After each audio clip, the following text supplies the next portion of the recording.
오늘 우리에게 주신 하나님의 말씀은 마가복음 16장 9절부터 20절 말씀입니다. 마가복음 16장 9절부터 20절 말씀입니다.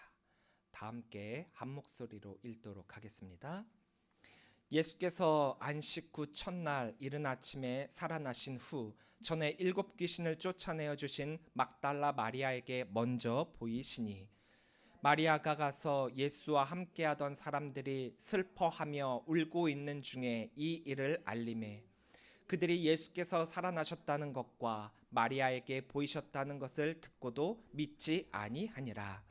그 후에 그들 중 두 사람이 걸어서 시골로 갈 때에 예수께서 다른 모양으로 그들에게 나타나시니 두 사람이 가서 남은 제자들에게 알리었으되 역시 믿지 아니하니라. 그 후에 11 제자가 음식 먹을 때에 예수께서 그들에게 나타나사 그들의 믿음 없는 것과 마음이 완악한 것을 꾸짖으시니 이는 자기가 살아난 것을 본 자들의 말을 믿지 아니함일러라. 또 이르시되 너희는 온 천하에 다니며 만민에게 복음을 전파하라. 믿고 세례를 받는 사람은 구원을 얻을 것이요 믿지 않는 사람은 정죄를 받으리라. 믿는 자들에게는 이런 표적이 따르리니 곧 그들이 내 이름으로 귀신을 쫓아내며 새 방언을 말하며 뱀을 집어올리며 무슨 독을 마실지라도 해를 받지 아니하며 병든 사람에게 손을 얹은즉 나으리라 하시더라. 주 예수께서 말씀을 마치신 후에 하늘로 올려지사 하나님 우편에 앉으시니라. 제자들이 나가 두루 전파할세 주께서 함께 역사하사 그 따르는 표적으로 말씀을 확실히 증언하시니라. 아멘. 할렐루야. 오늘도 귀한 이 부활의 아침 주의 전을 찾아 함께 말씀을 소망한 우리 모든 성도님들을 주의 이름으로 사랑하고 축복합니다. 우리 옆에 계신 분들과 인사 나누겠습니다. 사랑합니다. 축복합니다. 사랑합니다. 축복합니다. 할렐루야. 예수님께서 부활하셨습니다. 오늘 이 땅의 모든 교회들이 예수님의 부활의 이 기쁨을 함께 만끽하며 부활절 감사 예배를 하나님께 드리고 있습니다. 2000년 전 예수님께서 이 땅에 오신 이유는 바로 이 부활의 사건에 우리를 초청하시기 위해서이고 부활을 통해서 하나님 아버지의 뜻을 이루시기 위하심입니다. 이 부활의 사건에 여러분들을 초대하고 주신 그 말씀으로의 삶을 통해서 예수 그리스도의 오심을 깊이 묵상하는 바로 오늘 부활절이 되시기를 바랍니다. 신자들도 그렇고요, 비신자들도 그렇고 부활절이 어떤 때입니까? 라고 하면은 다른 건 잘 몰라도 부활날 먹는 날, 교회에서 부활날을 나눠줘요. 이렇게 부활 계란을 나누는 정도로만 생각을 하고 매년 습관적으로 이 날을 지키니까 뭐 이날도 그냥 절기 중에 하루구나 라는 정도로만 그치는 경우가 참 많이 있습니다. 하나의 절기로 그칠 부활절이 아니고요, 습관적으로 지내고 말 하루가 아닙니다. 이 날이 있었기 때문에 우리들에게 구원이 주어졌고요, 이 날이 있었기 때문에 우리는 주의 자녀로 거듭날 수 있습니다. 그래서 우리는 매주일 작은 부활절로서 주일을 지키면서 예수님의 부활을 기념하고 기억하고 믿고 따르고 또 말씀의 실천을 이루고 있는 것입니다. 예수 그리스도의 이 부활의 기쁨을 함께 나누며 그 부활의 진정한 의미를 잊지 마시기를 바랍니다. 자, 이렇게 부활을 우리가 이야기하기 위해서는 부활을 이루기 위한 선제 조건이 필요합니다. 뭐냐? 죽어야겠죠. 부활이라는 게 그냥 일어나는 게 아닙니다. 죽음 뒤에 오는 게 부활이에요. 그래서 그 전에 먼저 죽음에 대해서 말을 해야 하고 또 이 죽음이 주는 의미가 무엇인지를 우리가 분명하게 알아야 부활을 논할 수가 있습니다.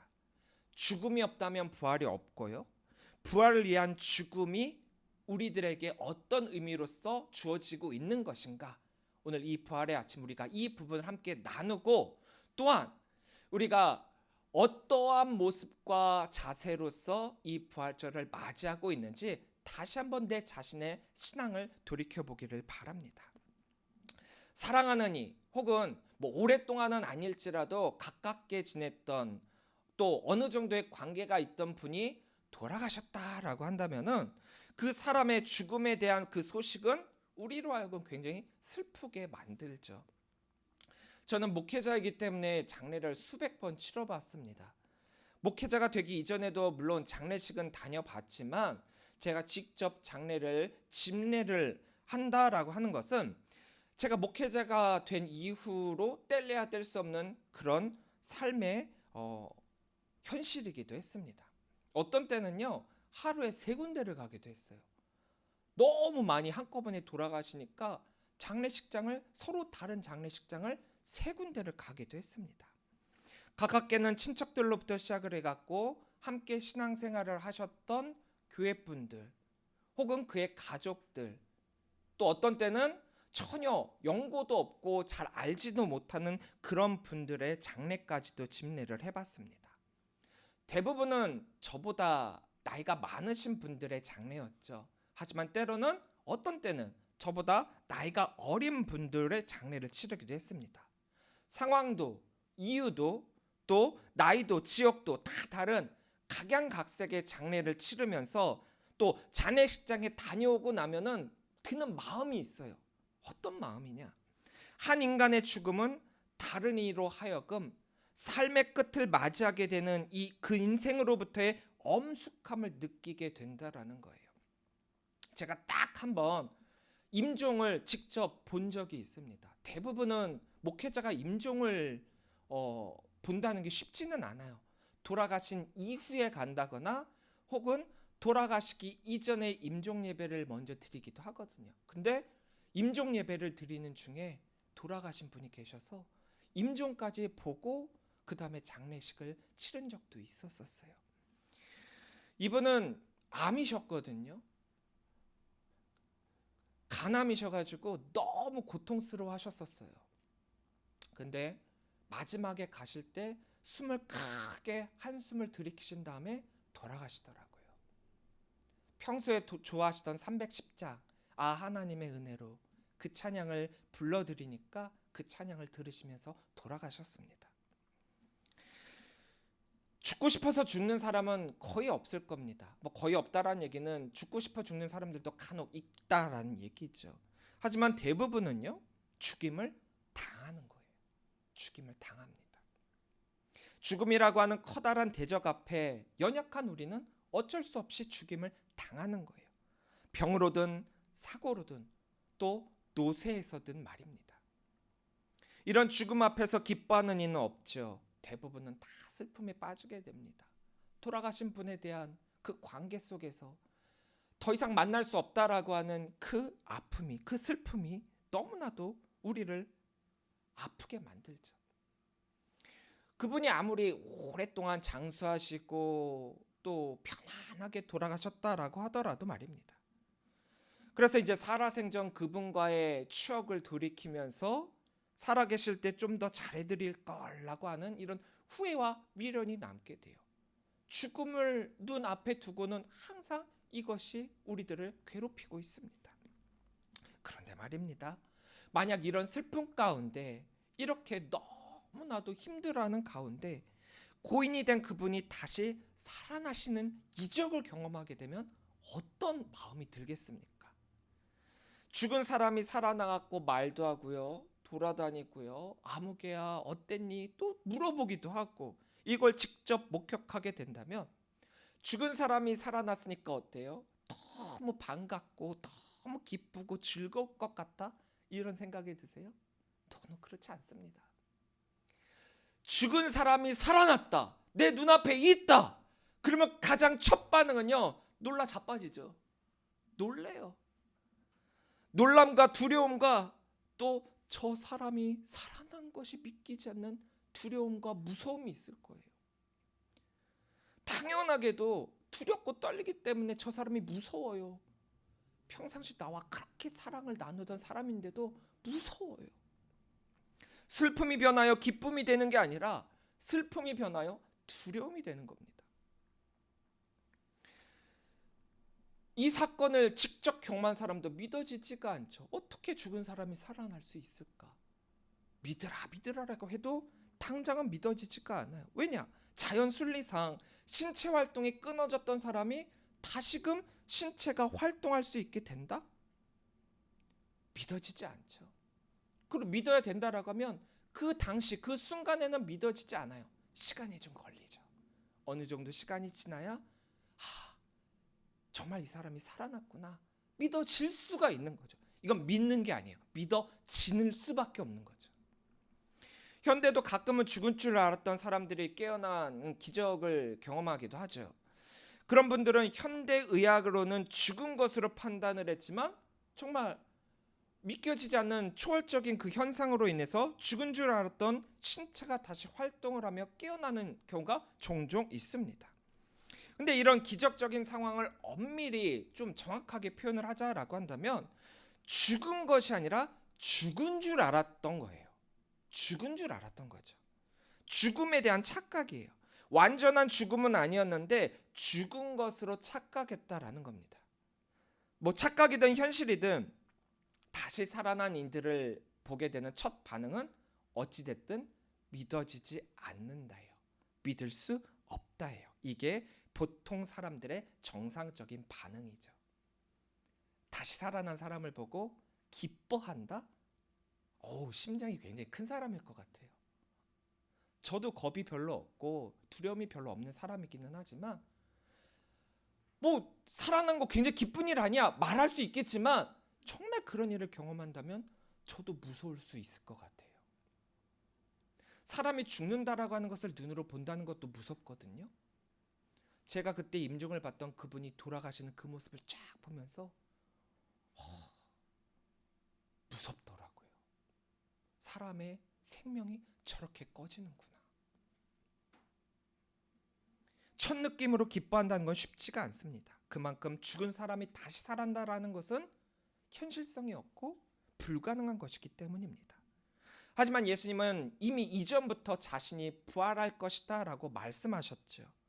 이것은 하나님께서 구약에서부터 말씀하셨고 수많은 선지자들을 통하여 예언하셨던 바대로 반드시 이뤄질 말씀의 성취라는 것을 예수님께서 우리들에게 가르쳐 주셨어요. 예수님의 죽음은 이미 부활을 전제로 한 죽음이기 때문에 죽음만을 따로 떼어놓고 봐서는 안 된다라는 거죠. 또한 우리가 오늘 부활절을 맞이하고 있는데 이 부활절에서 부활의 영광만을 우리가 찬양할 것이 아니라 이 부활은 죽음을 가지고 있었기에 가능한 부활이었다라는 사실을 우리가 잊지 말아야 돼요. 그렇다면 죽음 뒤에 부활, 이 부활이 올 것을 우리가 반드시 기다려야 된다라는 거죠. 예수님의 능력과 권능이 어디로서부터 온 것인지를 아는 이들이다라고 한다면 반드시 이 부활을 기다렸어야만 합니다. 하지만 안타깝게도 아이러니하게도 예수님의 이 말씀을 기억하고 있었던 것은 예수님과 함께 했었던 제자들도 아니고요. 예수님을 따랐던 여인들도 아니고요.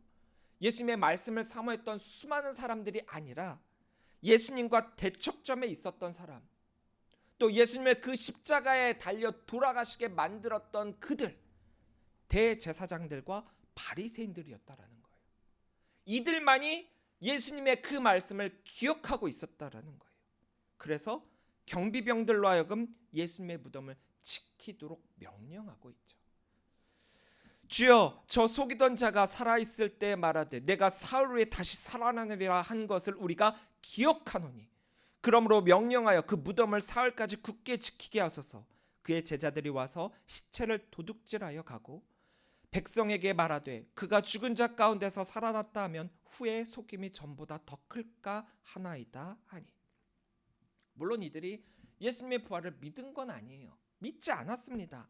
정치적 문제로 인해서 예수님께서 다시 살아나리라 한 이 말씀을 기억하고 이것으로 말미암아 또 다른 문제가 생길까 봐 믿지는 않았지만 기억하고 이런 조치를 취했다라는 거예요.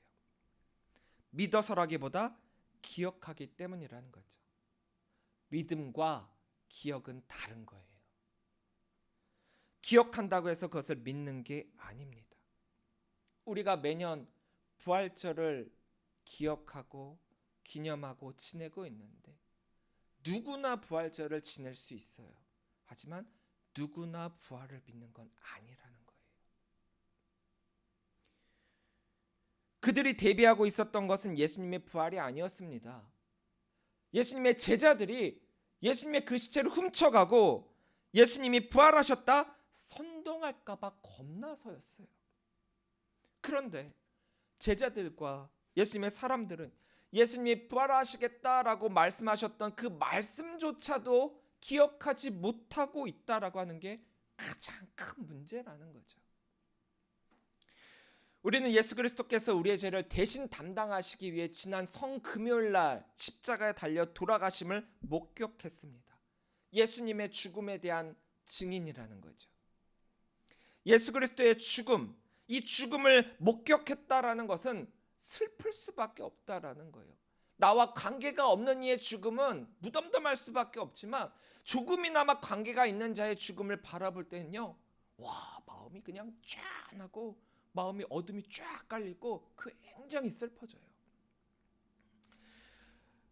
죽음을 목격했다는 건 슬플 수밖에 없습니다. 슬퍼야 하는 것이 맞고 또 그렇게 슬퍼하고 있는 우리들인데, 하지만 슬퍼하고만 있을 수 없어야 하는 것이 우리이기도 합니다. 왜냐? 예수님께서 분명하게 우리들에게 부활을 말씀하셨기 때문이죠. 그러니 우리는 슬픔에만 빠져 있는 게 아니라 부활을 준비해야 되는 자들입니다. 어떻게 준비를 해야 되는가? 예수님의 죽음을 목격한 증인으로서 부활을 준비해야 된다는 거예요. 아니, 죽음을 목격하지 않은 자가 어떻게 부활을 준비할 수 있겠습니까? 완전하신 예수님께서 완전한 인간의 몸을 입고 완전하게 돌아가심을 목격했잖아요. 예수님의 죽음을 목격했다라는 건 굉장히 큰 의미가 있습니다. 죽지 않았는데 부활할 수 있는가? 죽지 않았는데 우리를 위한 화목제물이 되실 수 있는가? 전혀 그렇지가 않죠. 예수님이 죽으셨기 때문에 우리를 위한 화목제물이 되신 거예요. 완전한 예수님, 완전한 신이신 예수님, 또 완전한 인간이신 예수님, 흠없고 티없고 죄 없으신 그 예수님이 죽으셨기 때문에 우리를 위한 화목제물이 되실 수 있으셨고, 그랬기 때문에 우리의 모든 죄를 완전하게 없애주실 수 있으셨던 것입니다. 예수님의 죽음은 바로 그런 죽음이라는 거예요. 그리고 우리는 바로 그런 죽음의 증인이라는 거죠. 죽으셨기 때문에 부활하신 것이고, 하늘의 영광뿐만 아니라 세상의 영광을 맞이할 수 있게 된 것입니다. 오늘이 바로 그런 날이고, 그렇게 바로 오늘이 그 복음을 전해야 되는 날인 것입니다.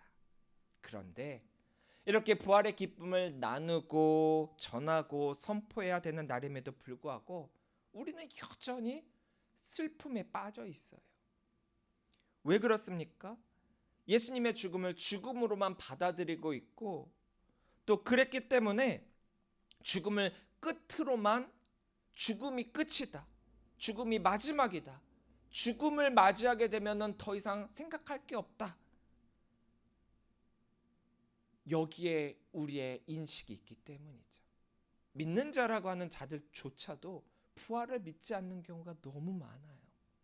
하지만 부활은 역사적 사건이요, 예수님의 이 부활은 곧 우리의 부활로 이루어진다라는 사실을 우리는 잊지 말아야 됩니다. 죽음이 끝이 아니라 그 뒤에 영생을 바라보는 우리 성도들은 예수 그리스도의 부활을 통해서 우리를 향한 또 다른 하나님의 계획하심을 우리가 발견해야 됩니다. 그런데 여전히 죽음에만 머물러 있기 때문에 슬픈 것이고, 죽음을 끝으로 생각하기 때문에 두려운 것이죠.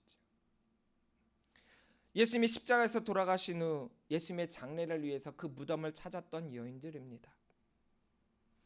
그 여인들이 무덤에서 예수님의 부활의 소식을 듣고 내보인 첫 번째 반응, 예수님을 너무나도 사랑했기 때문에 이 무덤까지 왔던 거 아니에요. 향품을 발라드리려고. 그런데 그들조차도 보인 첫 번째 반응은 무엇이냐? 놀라웠고요, 무서워했고요, 떨려했고요, 그리고 결국 도망쳤어요. 8절입니다. 여자들이 몹시 놀라 떨며 나와 무덤에서 도망하고 무서워하여 아무에게도 아무 말도 하지 못하더라. 가장 사랑하는 이의 죽음을 맞이하고 그 마지막을 장식하기 위해 갔었던 이들이었는데 이들조차도 그랬다라는 거죠. 가장 가까이서 예수님을 따르고 말씀을 듣고 그 복음을 전해야만 하는 우리들이지만 정작 예수님의 부활의 소식을 접했을 때 우리는 도망친다라는 거예요. 왜요? 믿어지지가 않으니까. 그런 나약한 존재니까. 두렵고 떨리니까. 예수님의 부활의 소식을 들은 이들의 반응을 한번 또 더 살펴볼까요? 10절부터 11절입니다.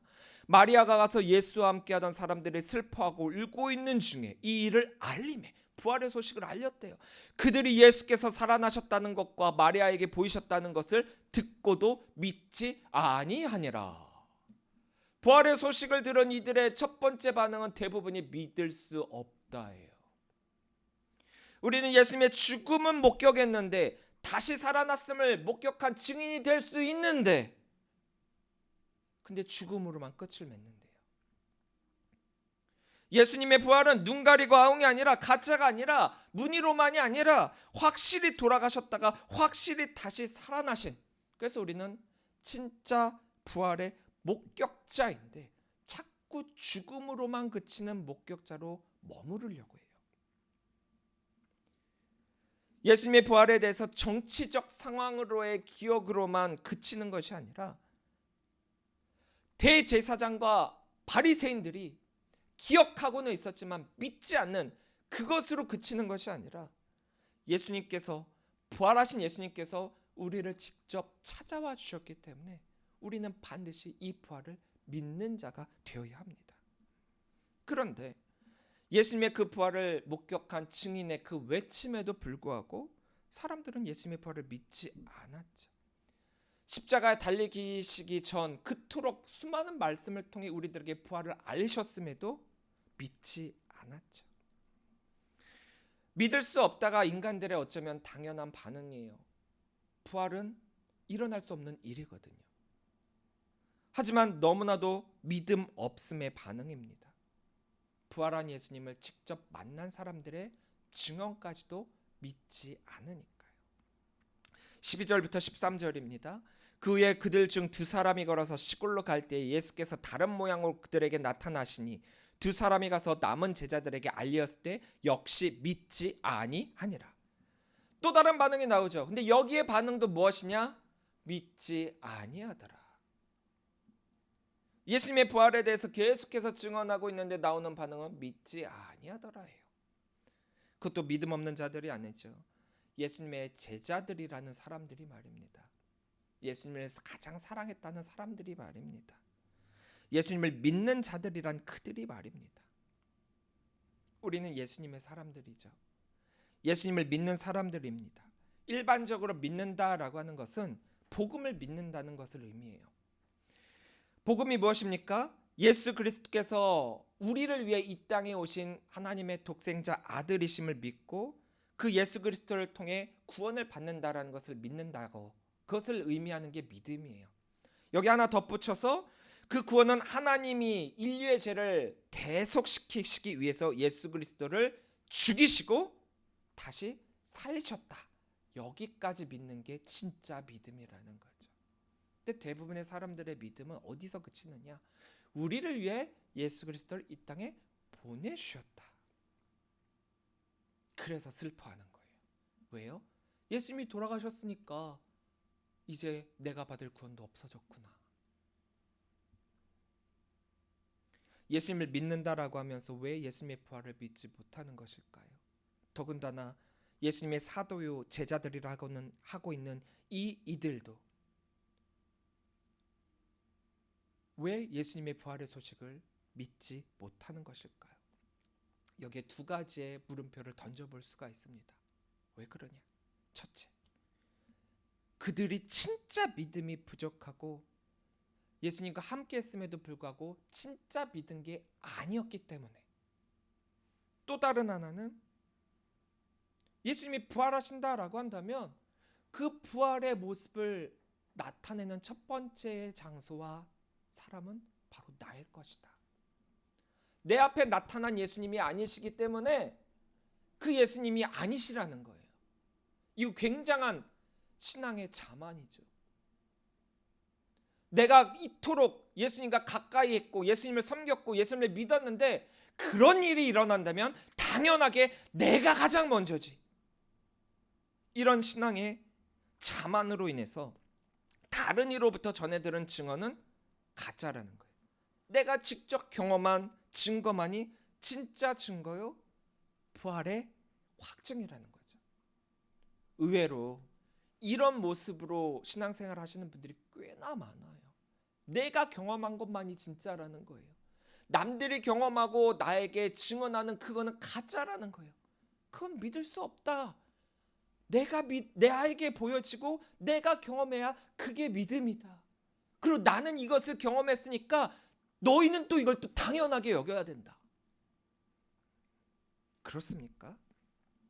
정말 그렇습니까? 이 두 가지가 어쩌면 오늘날을 살아가고 있는 우리 성도들의 모습이기도 해요. 부활에 대한 태도이기도 합니다. 그렇기 때문에 매년 부활절이 돌아오고 있기는 하지만 그 부활절을 무덤덤하게 지내기도 하고 하나의 절기로만 지키고 있고 별 감흥 없이 지내고 있는 것입니다. 하지만 말입니다. 이렇게 감흥 없이 지내는 이 부활절, 우리의 신앙의 자세는 우리로 하여금 우리의 영생을 위한 또 다른 부활 사건을 준비해야 하는 이 시점에 있어서 결국 또 다른 믿음 없음으로만 드러나게 될 뿐이에요. 예수님의 부활도 믿지 못하고 우리의 부활도 믿지 못하게 되는 거죠. 14절입니다. 그의 11 제자가 음식 먹을 때에 예수께서 그들에게 나타나사 그들의 믿음 없는 것과 마음이 완악한 것을 꾸짖으시니 이는 자기가 살아난 것을 본 자들의 말을 믿지 아니함일러라. 예수님이 이제 제자들 앞에 나타나셔서 그들의 믿음 없음과 마음의 완악함을 꾸짖고 계십니다. 예수님의 부활에 대한 진정한 의미를 가장 옆에서 가장 오랫동안 가장 정확하게 들었던 제자들이 이러한 모습으로 믿지 못하니까요. 제자들이었기 때문에 더 큰 책망을 받게 되는 거죠. 다시금 우리의 모습으로 돌아와 봅시다. 2000년 전에 예수님께서 그러한 제자들의 모습을 보고 꾸짖으셨는데 현대의 제자들이라고 하는 우리들의 이 모습을, 우리의 이 신앙을, 우리의 이 믿음을 보신다라고 한다면 오늘날 예수님께서는 과연 어떻게 하실 것 같습니까? 칭찬하실까요? 2000년 전에 제자들을 꾸짖으신 같이 또한 우리 역시 꾸짖으실까요? 부활에 대해 놀랄 수도 있고 두려울 수도 있고 또 두려워갖고 도망칠 수도 있습니다. 그게 인간이니까요. 약한 존재니까요. 그런데 그것이 믿음 없음으로 그쳐서는 안 됩니다. 믿을 수 없다로 끝을 맺어서는 안 된다라는 거죠. 다행이라면 다행스럽게 예수님께서 그들의 믿음 없음과 마음의 완악함을 꾸짖으신 이후에 더 이상 너희들에게 못 맡기겠다. 이제 너희들은 떠나가라. 이렇게 하신 게 아니라 그들에게 또 다른 사명을 주시고 계십니다. 그게 무엇이냐? 15절 16절입니다. 또 이르시되 너희는 온 천하에 다니며 만민에게 복음을 전파하라. 믿고 세례를 받는 사람은 구원을 얻을 것이요 믿지 않는 사람은 정죄를 받으리라. 믿음 없음으로 인해 예수님께 책망을 받은 제자들이지만 예수님은 그들에 대한 꾸짖음으로만 끝난 것이 아니라 그렇기에 너희가 연약하고 믿음 없기에 그렇기에 더욱 복음을 전파하라 말씀하고 계세요. 왜냐? 복음을 전하는 그것이 또한 믿음 없음을 넘어서는 믿음이기 때문이에요. 제가 학교를 다닐 때 수업을 들어도 이해가 안 되는 게 되게 많았어요. 그래서 그때 이해는 못하고 그냥 외웠죠. 무조건 외웠어요 그냥. 근데 나중에 과외를 하면서 똑같은 문제를 접합니다. 근데 과외를 하기 위해서 제가 먼저 공부를 하잖아요. 가르치기 위해 공부를 하니까 이해가 더 빠른 거예요. 배우려고 했을 때 공부한 거는 이해가 안 됐는데 가르치기 위해 공부한 공부는 이해가 너무 잘 되더라고요. 믿음 없음으로 이 믿음 없음을 가지고 복음을 전파한다? 어떻게 보면 너무 헛된 것일 수 있겠지만 그러나 복음을 위한 전파는 믿음 없음을 믿음으로 바꿔놓는 권능이 있어요. 복음을 받아야 할 이들이 이 세상에 너무나도 많이 남아 있습니다. 그들을 향해 나아가 복음을 전파하라. 믿음이 연약한 우리들이지만, 믿음이 없는 우리들이지만 우리의 믿음을 더 키우기 위해 그들을 향해 나아가라 말씀하고 있어요. 예수님의 부활을 증언한 이들의 이 복음을 듣지 않고 믿지 않는 것도 문제지만, 예수님의 부활을 경험한 이들이 복음을 전하지 않는 게 더 큰 문제입니다. 믿지 않을 것을 두려워하여 전하지 않는 것은 단순히 책망으로 끝날 문제가 아니라는 거예요. 왜냐? 복음을 듣고도 믿지 않는 것은 믿지 않는 그 사람 단 한 사람, 그 사람의 책망으로 그치겠지만, 복음을 전하지 않음에 대한 책망은 이 사람이 저들을 향해 전해야 했는데 전하지 않아서 저들이 복음을 못 받아들였어. 그러면 복음을 받지 못한 저 수많은 사람들에 대한 책임까지 껴안게 되는 거라는 거예요. 복음을 전한 것에 대해 믿지 않음에 대한 결국은 정죄라고 했습니다. 여기까지는 우리가 신경 쓸 필요가 없어요.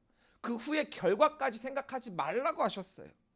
이 세상에 믿고 세례를 받아 구원을 받게 할 복음을 전하는 것, 그것이 우리가 할 일이라는 것이죠.